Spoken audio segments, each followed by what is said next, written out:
All right, let's get right into it. We all want to be amazing problem solvers, right?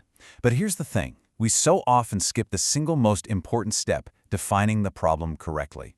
I mean, if you get that part wrong, even the most brilliant solution on Earth is completely useless. So today, we're going to dig into how you nail that first crucial step. And to really see why this matters so much, let's kick things off with a question. We all know the newspaper industry got absolutely turned on its head over the last couple of decades. But what was the actual problem they failed to solve? You know, the easy answer is just to say the internet. But that's not the problem, it's just a symptom. The real disease here was a complete misdiagnosis of their own business. They were looking in one direction, totally missing the tidal wave of change that was about to crash right over them. And a blind spot like that, it's not just some interesting historical story. It is a massively expensive mistake that companies and, honestly, individuals make all the time. So let's break down exactly what went wrong. This right here, this gets to the absolute heart of it. Newspaper executives, they thought their business was built on selling news. So naturally, they defined their problem as, how do we compete with all this free online news? But the real money, the very foundation of their business, wasn't just the news, it was the classifieds, for jobs, cars, apartments. And the online players didn't just offer free articles, they systematically took apart the classifieds business, pulling out the financial pillars one by one. The executives' problem boundary was fatally narrow, and it made them completely blind to where the real war was actually being fought. So to avoid that exact trap, we need a super clear definition of what we're even doing. The authors of Bulletproof Problem Solving define it like this.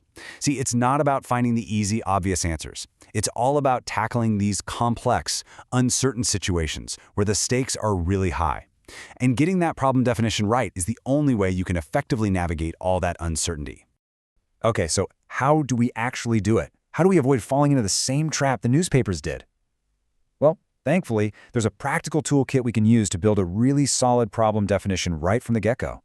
And this is that toolkit.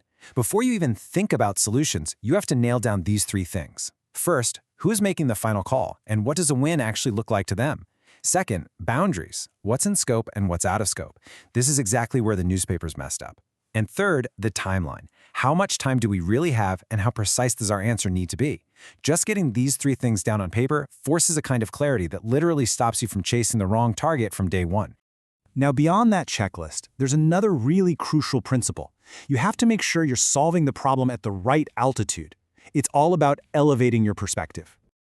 Just take a look at this fantastic example.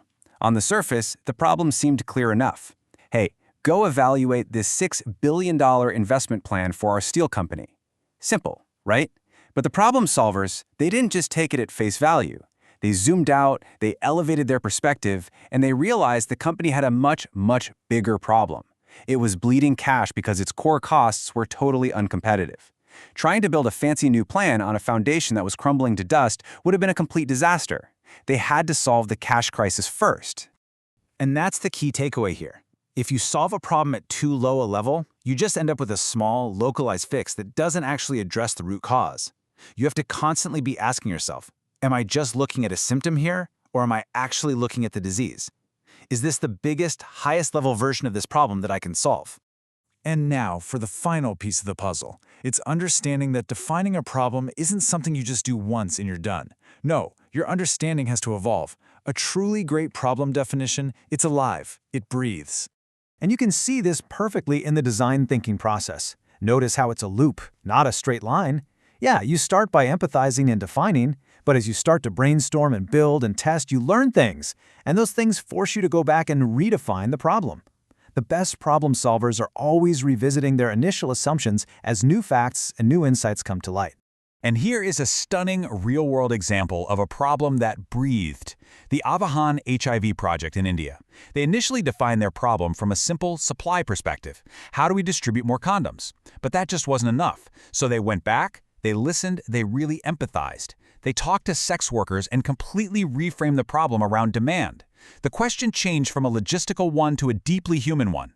What do you need to feel safe and empowered enough to demand that a condom is used?